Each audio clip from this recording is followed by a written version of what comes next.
How can you higher the chances, kumbaga, of being in favor of the seller? Hindi mo naman sinabi sa akin na mahal pala. I call that budol to the highest level. We are delighted to have you here at the Phil SME Business Show. This is a business podcast and vodcast dedicated to help SME business owners like you boost your business. Stay with us as we hear from the partners who help make these leadership stories possible. Toyota, move your world. Benchmark and Gcash for Business. Brain science selling, neuro-linguistic programming, human behavior in business. Let's talk about all those three, plus, how was it like being a co-founder of a well-loved brand in the Philippines? Welcome to the Phil SME Business Show. My name is Trixie Esguerra Abrenilla, and with us today is a marketing expert, a seasoned trainer, and a life coach, plus the co-founder of Pinasadya, Valerie Fisher. Val! Hi! Good morning, good afternoon, good evening, wherever you are watching this. Hindi ba kami nagsa-start, pero parang yung hininga ko, paubos na. Val, I really thought, you know, when you said yes to this interview, I was thinking, okay, let's talk about Pinasadya because, you know, it's a brand well-loved by a lot of Filipino women, just like this one. Thank you very much. And so sabi ko, I want to learn about, you know, dynamics, how it is being a co-founder from, or when you started it until now, no, na parang ang dami na ng dami. And then I realized, oh my God, ang lalim nung pinanggalingan mo, no? Yes. Marketing-wise and all these things that I just shared. NLP, oh my God, I love NLP. So, simulan natin. Actually, okay, simulan natin. I think all of this, I don't have like an exact milestone, but I remember the moment when I started questioning. Kasi I feel like people's transformation start from questioning. Like questioning where they are now, where they want to go, and what they want to do with their lives. 2016, sometime in 2016, a friend of mine suggested the book Start With Why by Simon Sinek. That was 2016. And about that time, I was recently promoted to AVP in a major real estate company here in the Philippines. And I was like, oh my God, thank you very much. I'm one of the youngest, you know, executive, like high flyer, etc. But then I was like talking to my friend over lunch and I said, is this all there is to life? Parang, I don't want to sound ungrateful kasi parang feeling ko at that time, as a marketer, medyo nandun ka na sa rurok. Kumbaga, parang sabi ko, ito ba talaga yung gusto kong gawin sa life? Anong impact? What kind of impact am I giving people? Basahin mo to. Start with why. Okay, may I read? Siguro mga, oh my God, in-overnight ko lang yata yon. Tapos, bilang, I'm a nerd talaga, sinunod ko yung may format siya doon eh.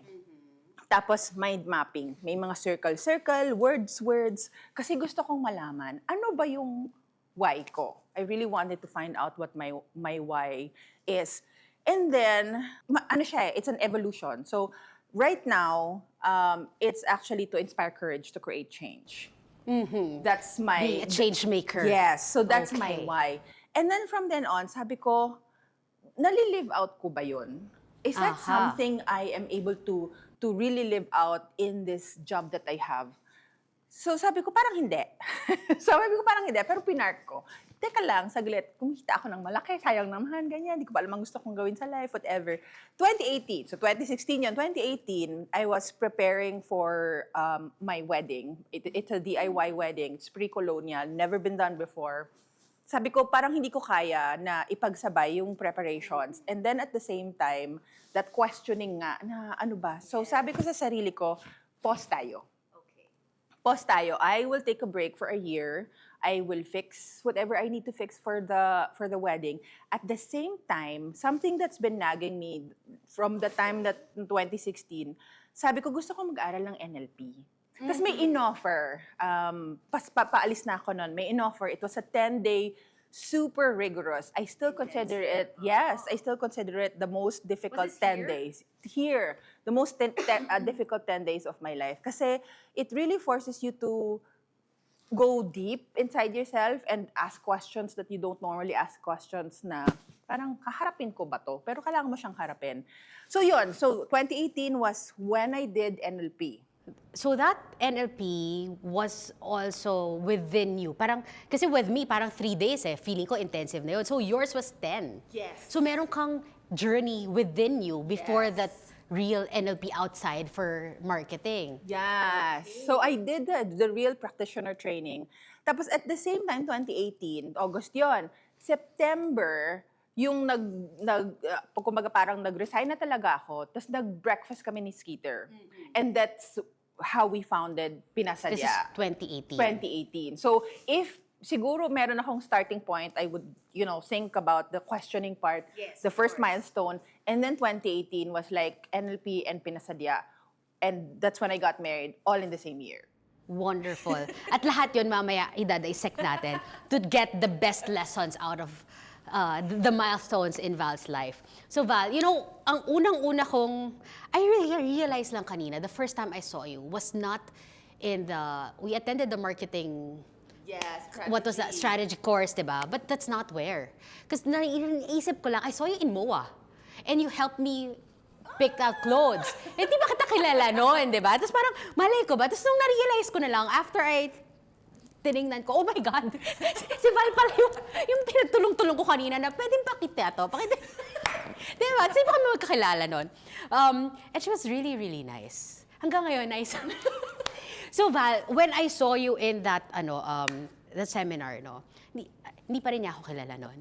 Lumapit lang talaga ako sa kanya, pakilala ako. Sabi ko, hi Miss Val, ganyan pa ako. Tapos doon, instantly, click na siya. Tapos parang friends na kami. So, ang dali-dali magsabi, huy, punta ka naman dito. Gusto ko tayo interviewin. Ganun lang kadali.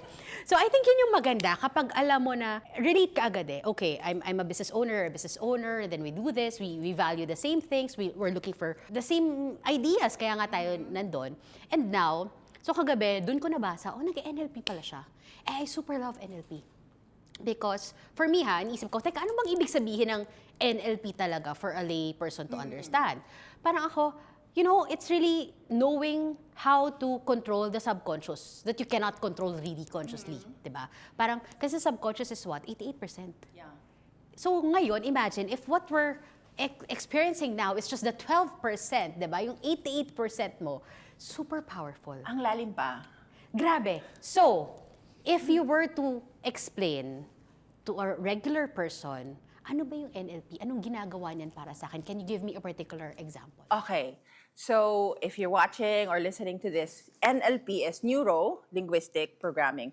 Neuro is the brain. So, ang brains natin, meron tayong the way that we perceive reality, may 5 senses. Yan. So, merong visual, auditory, VACOG ang tawag namin sa NLP. Visual, auditory, kinesthetic, olfactory, and gustatory. So, those are the 5 that the brain experiences, the way that you experience the world. Linguistic is language, how you label what you see, or what you hear, or what you taste. So for example, I ask you, if I ask you, imagine mango, and then I will ask you to describe a mango. Some will say, ang olfactory and gustatory nila, sasabihin nila maasim. Yes. Maasim sila because that's how we know programming, that's how we experience our lived experiences, our programming, ang mangga maasim. Kasi sa Pilipinas, ang mangga maasim.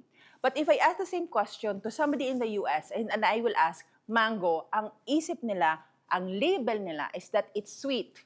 So the gustatory part is sweet because their programming, probably never had hilaw na mangga. Yes. Which means that most of the things or all of the things that you know, that you experience, your memories, your behavior, it's programming. And if it's a program, it means you can reprogram it. Depending on how you want to perceive the world, paano mo siya ililabel?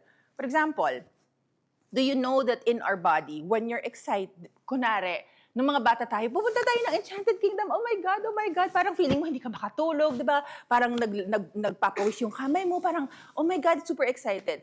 The things that are happening in our body when we're excited and when we're nervous, it's the same thing. We just label them differently. So when you feel that, yung parang kinakabahan ka, parang ako the way that I describe it is yung may parang sinisikmura. Pag kinakabahan, ganun din yun ang feeling ko kapag excited ako. So I consciously now say I'm excited versus I'm nervous. So that's basically NLP. It's study in psychology. It studies patterns. It studies behavior. It studies excellence. Yes. So, pakita, okay, and then, isip nila, and then, how do I use that? O, yun agad, no? Okay, ako nag-iisip ako ngayon ng example, no?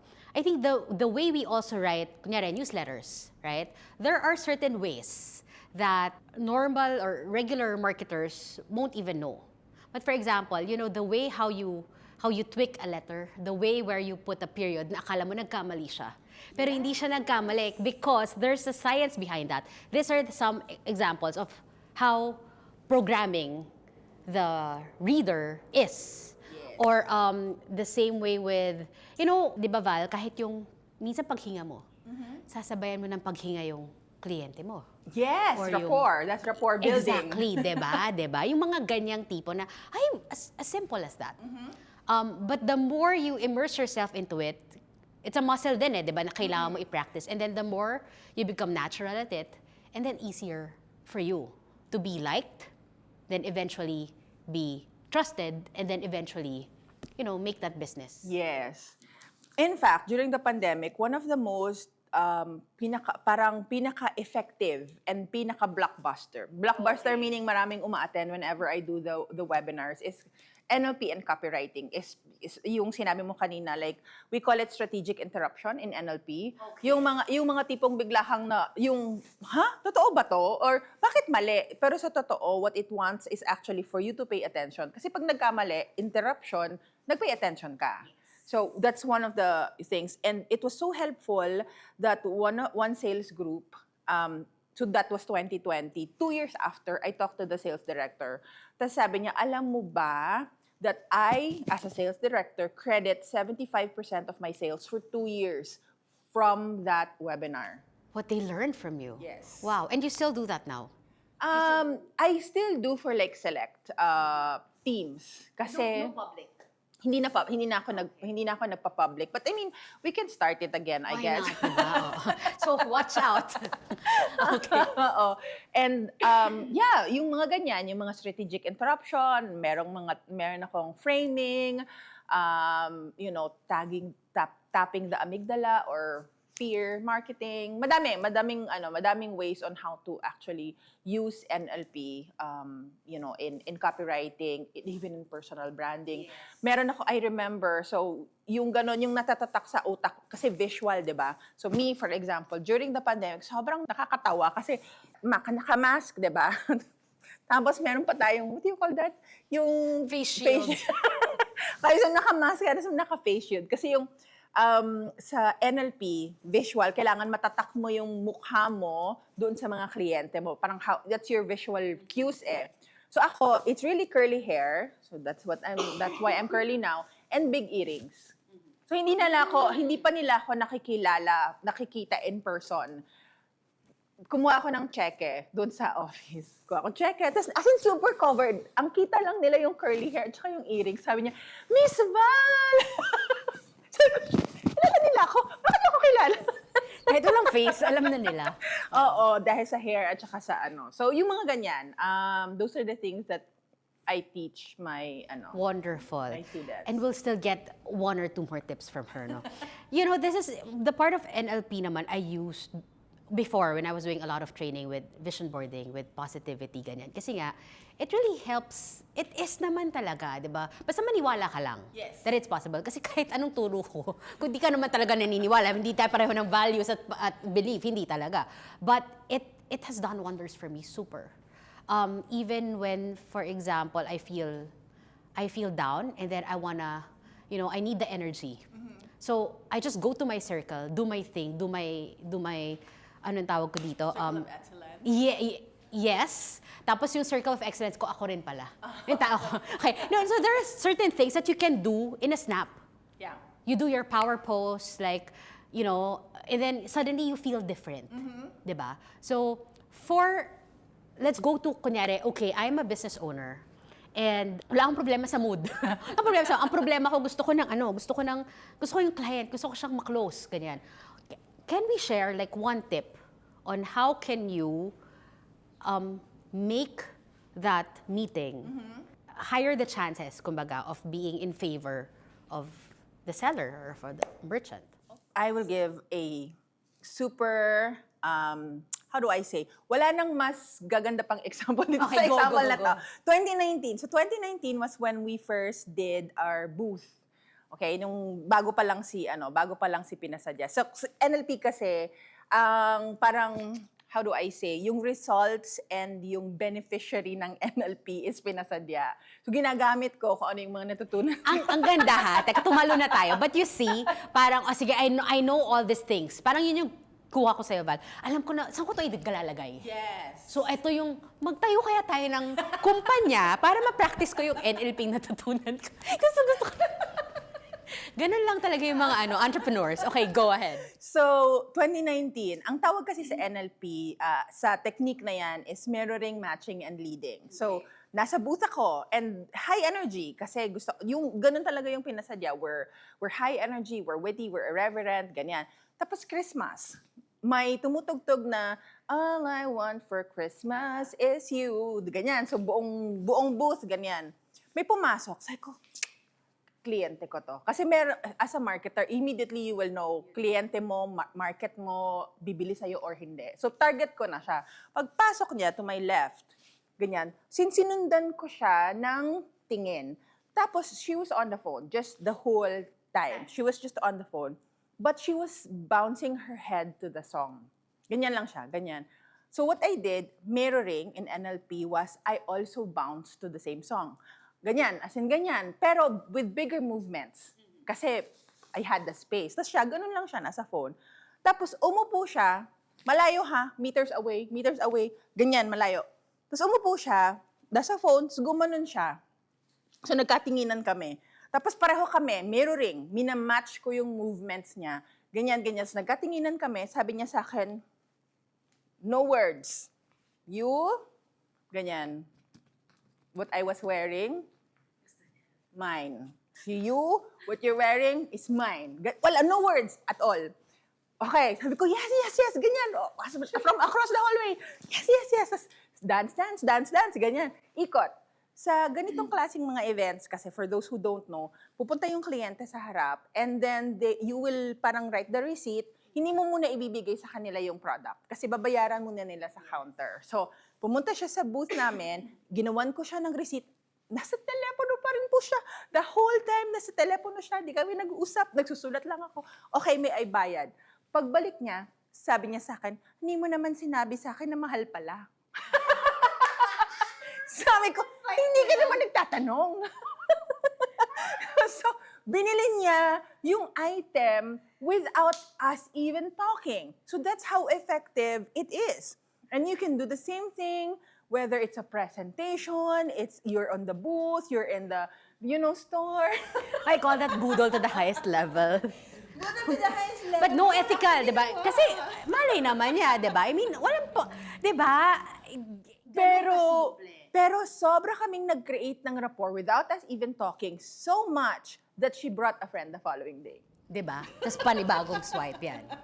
So, ang ganda. So, you saw that, and I like how she really shared with us the story. So, that's the real marketing expert, no? So, she knows. So I was saying, no, you have to use this with a purpose and, with a good intention. Hindi pwedeng hindi.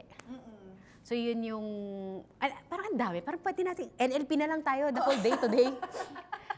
Actually, yes, kasi it's so powerful. People don't realize how powerful NLP is. And parang some people take it for granted as, it's woo-woo, it's, not legit, whatever. But it's so powerful that those who know have to understand that they have to use it intentionally and in a good way. Kasi if you use it sa bad budol, yung mga nagsascam sa phone, mga ganyan, yan.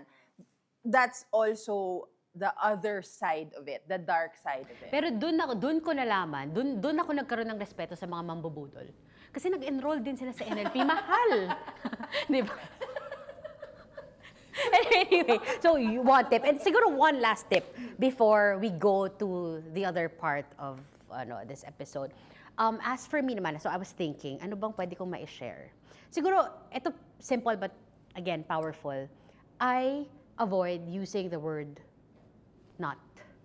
No? For example, kaya nga ngayon, pinalitan ko lahat, tinitingnan ko, ano bang copy natin, di ba? Like, do not forget to register. No, they will forget. Because the brain, hindi nag-register sa atin yung word na not eh. So, pag tinanong mo, do forget. So, gawin mo na lang, di ba? Gawin mo na lang, get your ticket now. Diretso. Di ba? So, you have to talk to the brain na naiintindihan niya na walang not. Yeah. Even with the kids. Kaya ako, I really avoid saying, do not touch that. Kasi mas lalo niyang hahawakan. So, kaya pala ganon. Yes. Kaya pala, kasi hindi nagre-register sa utak ng bata, yung not. So, ang ginagawa ko rin, you have to tell them exactly what you want to do. Yes. Or what you want them to do. It can be for kids, it can be for your staff, di ba? Na minsan kasi tendency as owners, puro, wag mong ganito, wag ganyan. Pero sige, so ano? Walang clarity. Yes. So that's part of NLP. So you see, it's simple, it's effective, and pag-usapan namin yung malay mo naman, mag-host si Phil Semina webinar, di ba? Kasi it's really helpful. Yeah, to build on that, the brain acts like a GPS system kasi. It goes where you want it to go. So in the same way na wag mong sasabihin yung not, tell it where you want to go. Very helpful siya when it comes to goal setting. So like last year, meron talaga kaming goals kasi once you set that goal, you're giving your brain direction. So when you give your brain direction, nakikita niya, it puts its attention to the things that alam niya na goal mo. Exactly. Diba? Na parang nagugulat actually recently, nag-planning kami. Tapos, it's what other people call manifestation. But to me, as parang a scientific basis niya, it's really your brain, like giving your brain that direction. Yun yung manifestation. But of course, you have to act on it. So, sabi ko, ganito ha, ginawa na natin yung goal natin, mag-abang na tayo because I am telling you, things are gonna happen that will make us fulfill these goals. Ayan na nga, nagdadatingan na. Sabi ko sa kanila, sabi ko sa inyo, kailangan committed tayo sa mga goals na to because it will come to you. Totoo. Kaya nga sinasabi din natin, it's not about if it will happen. It's always, it will happen. It's only about a question of when. Yes. Diba? When. I think yun lang yung medyo sa lahat ng kasiguraduhan, Val. Yun lang yung pagdating doon, hindi ko masabi talaga. Kasi it's his proper time. Pero yung kung mangyayari siya, mangyayari siya. But even the form sometimes, diba? You wanna be as specific as possible. Kasi mas mabilis pag mas specific ka. However, disclaimer to, sometimes, kahit anong ka-specific mo, okay, pwede pa rin hindi siya mangyari specifically. Kasi pala merong mas malaking maganda. No? Yun na talagang kabog. No? So, ganon. So, from there, ang dami pa namin pwede sabihin. Pero sige, punta na tayo sa, when you say brain science selling, which it's a term that you coined, Yes. right? Is that also saying na NLP to, or that's still different? Stay with us as we hear from the partners who help make these leadership stories possible. The Mindful Cup. Ojis, Philippines.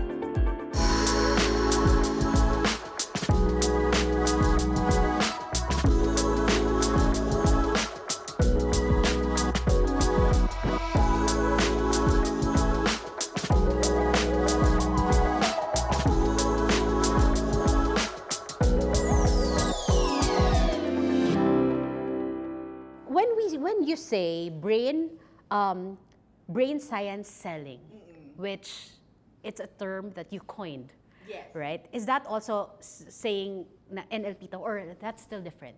What's the So difference? NLP as a concept is different. So that's really more psychology. When I coined brain science selling, at that time kasi, okay, so backward to 2020 tayo ulit. Nung iniisip ko na ipagsama ang NLP and marketing. So for everyone, ito pala yung tip ko for those who want to do personal branding. This is what I did. I wrote down on the left corner, parang column of the things that I have been doing in the past. Hindi yung trabaho ko. Ibig sabihin, hindi yung titles, hindi yun. Kunwari, organized events, wrote PR, whatever. So, nandito. The middle part are the things that I like doing. Okay. And then the last is yung things that I am good at. So, iba-ibang bagay yun, di ba? Yung ginawa mo, yung gusto mo, tsaka kung saan ka magaling. Okay. Tapos, igaganon-ganon mo siya. Mix and match, hahanapin mo. Tapos, dun ko na-realize, NLP marketing. Wala pang gumagawa ng NLP and marketing. Even worldwide. So, I joined all of these Facebook groups na sabi nila, NLP and marketing, wala yan. It doesn't, hindi yan effective. So, pinagsama ko siya. And because I felt that was so, at that time, hindi siya trailblazer. Parang ganun yung feeling ko na siya, galing, wala pang gumagawa nito. So, trademark ko siya. It's basically NLP and marketing. Okay, that's what it means. Yes. And then, in the middle, I studied mga cognitive behavior, tapos I studied na a little bit of mga bits and pieces of psychology here and there, tapos put them together. So that's what brain science selling is. It's wonderful because it's yan naman talaga yung kailangan ng tao na, okay, I know this idea and then this one, and then how do I make use of it? Yeah. So that's what Val did and has been doing and now applying to Pinasadya. Yes. Diba? So, now, punta tayo sa Pinasadya. How is it being a co-founder with Skeeter, no? Paano yung journey niya? Ano yung, can you share with us yung isang pinaka-challenging part na hindi mo akalaing, my God, paano ko gagawin to yung ganyan? And then, how were you able to find a solution for that? To be honest, when we started in 2018, so breakfast lang siya. Nag-start kami ng alas 8 ng umaga, para mga alas 2 kami naghiwalay. By 6 o'clock, meron na kaming Pinasadya the name. Wow. Ganon siya kabilis. Pero sinabi ko kay Skeeter from the very beginning, hindi ako negosyante. Okay. Si Skeeter ang negosyante? Si Skeeter ang negosyante. So, again, programming po ito. Programming siya. My life, wala akong pamilya na negosyante. Okay. So, in my programming, it doesn't exist. Okay, yes. Well, I don't have a model for it. Kasi yun though. That's how we think. Parang sa mundo ba natin, meron ka bang model? Meron ka bang ginagayahan na negosyante? In my case, wala. So, I said, hindi ako negosyante ha. Sabi niya, I will hold your hand. I'm the negosyante here. So, yun yung major. It's my mindset. It's me telling myself, hindi ako negosyante. Ito ang limitasyon ko. So, I had to get over that identity of me na empleyado lang ako forever. Kasi yun ako galing How long did it take you? Do you think ever since nag-work ka hanggang dun sa point na yun, ganon? Or was it like, hindi, may 1 year lang talaga ako na back and forth? Actually, matigas ulo ko. So, 2018, di ba? So, 2018 kami nagsimula, 2019, ganyan. By 2019, 2020, nagsisimula na ako ulit bumalik ng corporate world. Okay. So, bumalik ako ulit ng corporate world. In fact, ito yung Rurok. As a marketer, ang Rurok po ay Chief Marketing Officer. So, I reached that point where I was Chief Marketing Officer already. And again, in my head, gusto ko ba to? Ito ba talaga yung gusto kong mangyari sa buhay ko? But no. Dahil nga, that employee, that mindset had to die. I lost that job in 2020. Yung pagiging CMO. So, binabalik talaga ako into this space of, you can be negosyante. The universe was saying, ano ka ba? Di ba? Ano ka ba? Alis ka dyan. Okay, wonderful. So, it took you several years, I would say. Several years talaga. Kasi when I lost that job, that's when I started my own brand, yung Brain Science Selling. Okay. Tapos, after that, bumalik ulit ako sa Pinasadya. That time, when I returned to Pinasadya actively, kasi I was always there. Hindi naman ako talaga nawala. Nasa back end lang ako. When I was active again, yun na yung kailangan na namin siyang palakihin. So feeling ko, in 2024 was integration of everything. Me as a marketer, me as an employee, me as a trainer, me as a marketing expert, like all together displayed in its full glory in Pinasandya. Parang ganun na yung So combination nangyari. siya. It's a combination for you at the same time, the beginning. Yes. Ang ganda nung full circle na yun. Yes. Ang ganda-ganda. So, I think that took so much courage to finally really embrace the change. Kasi di ba, Val, nakakatakot kaya yun?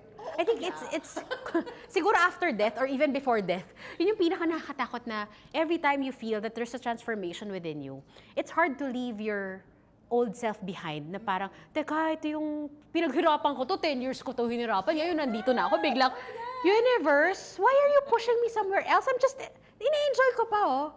Tapos, di ba? So, I mean, I'm in that process. That's why I speak this way. Pero natutunan ko, just go with the flow. So one of my mantras is trust the process. At tingin ko, talagang napakalaking bagay na naniniwala ka sa ganun. That life is beautiful. Diba? I mean, yun naman at the end of the day, no matter how many challenges you have, how many changes happens to you, if you believe that life is beautiful, then it will be. NLP ulit yan. Language. So, be mindful of the language that you use. Diba? So, Val, ang ganda niya, no? But what I'm hearing now is, okay, ito yung challenge, pero parang hindi naman nagtatagal kasi ito na eh, may bagong chapter ka na eh. But now na nasa, ilang years na si Pinasadya, officially? Officially, 2018, Pero di kayo nag-start talaga. 22 na kami nag-start Diba? talaga. 2018, 2022. So, relatively still new.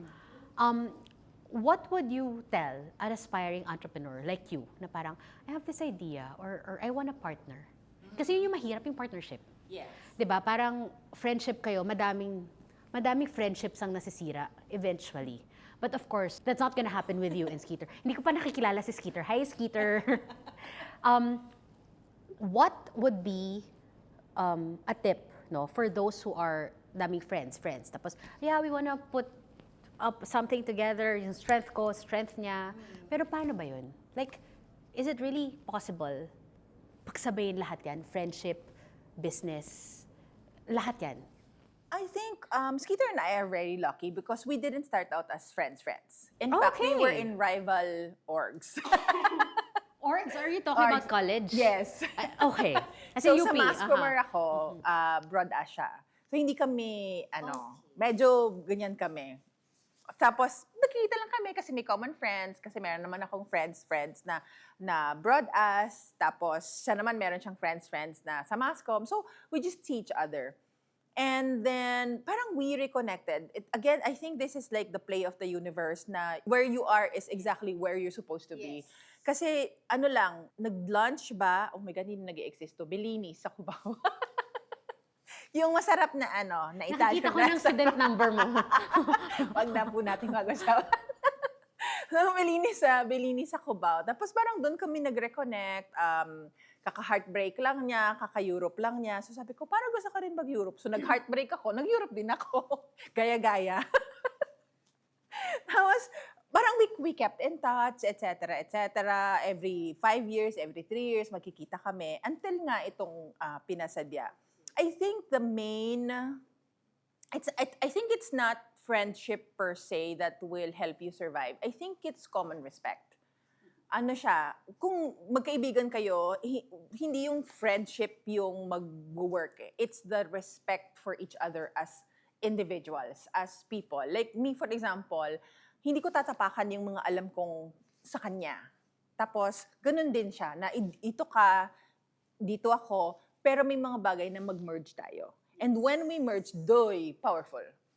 Powerful siya. Kasi yung strength of both people, ang ma-magnify. Hindi siya, alam mo yun, para siyang explosion.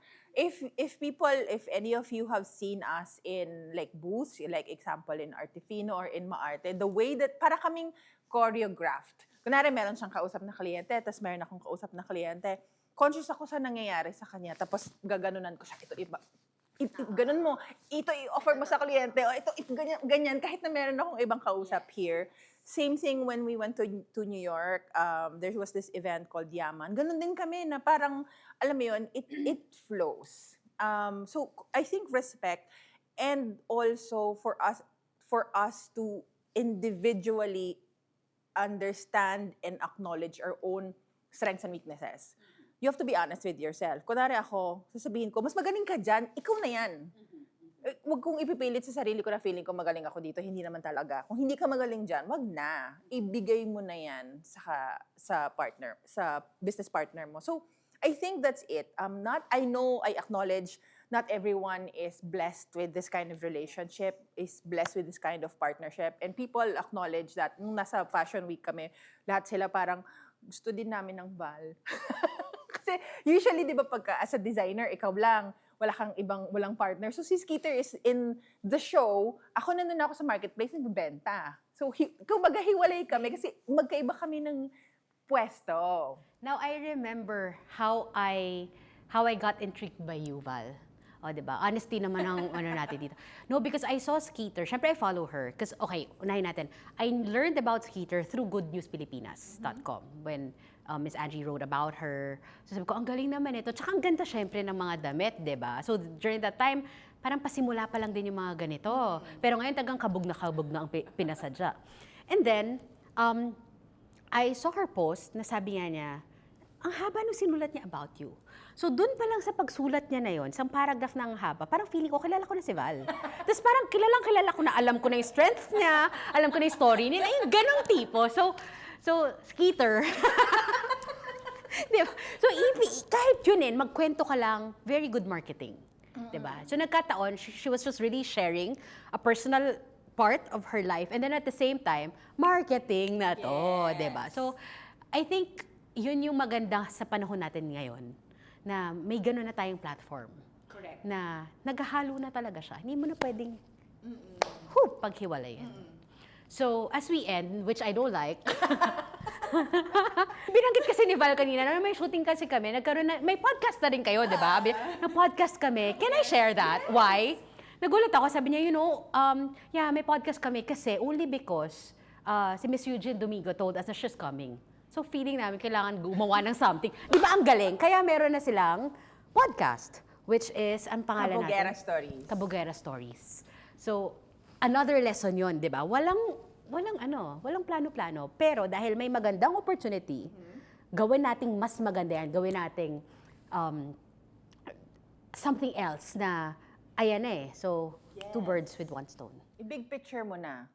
Exactly. Oo. Kumbaga, yan yung binigay sa'yo. Like, example, last year, and this is actually how we started this whole campaign this year. So, ang campaign namin this year is The Becoming. May magawa kaming collection. Okay. So, it's The Becoming. Sabi ko kasi, last year, we were given with so much. We were given with, like, New York Fashion Week, hindi naman namin in-expect yan. Nag-MOA kami, ang ganda-ganda ng MOA. Bisitahin nyo kami sa MOA. Ang ganda ng location namin sa MOA. Ang ganda-ganda ng binigay sa amin. And then I said, something in the universe, something is asking us or is telling us, you are going somewhere. And this year, I had to stop and ask, like, Skeeter, like, what are we becoming?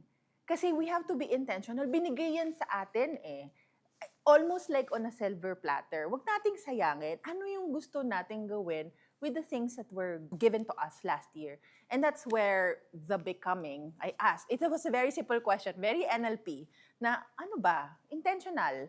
What are we becoming? So this year, we're doing structures, we're doing systems because ang ganda ng mga mangyayari. Ito yung tinanggap na namin. Kasi before, parang, okay, tanggap lang kami ng tanggap. Merong Paris, may New York, may ganito, may ganyan. This year is, what are we going to do about it? Sayang if we don't put them all together intentionally. Again, the brain is a GPS system. Intentionally lead it somewhere. Exactly. I think yan yung pinaka-take-away ko ngayon sa conversation natin. What are we becoming? What are you becoming? Di ba? With the resources given to you, Yes. with the community you're building, with the blessings that the universe has started to pour into you, what are you really becoming? What's the purpose? So as we end, ito na naman ako as we end, Val. If I may give back that question or pose that question back to you, personal life, intertwined with what you're doing, what's the impact that you want to leave into this world? I go back to my why of inspiring courage to create change. I want to become that person who really lives that. Kasi sometimes I forget na si Skeeter yung ano niya, love letter niya sa akin nung Pasko.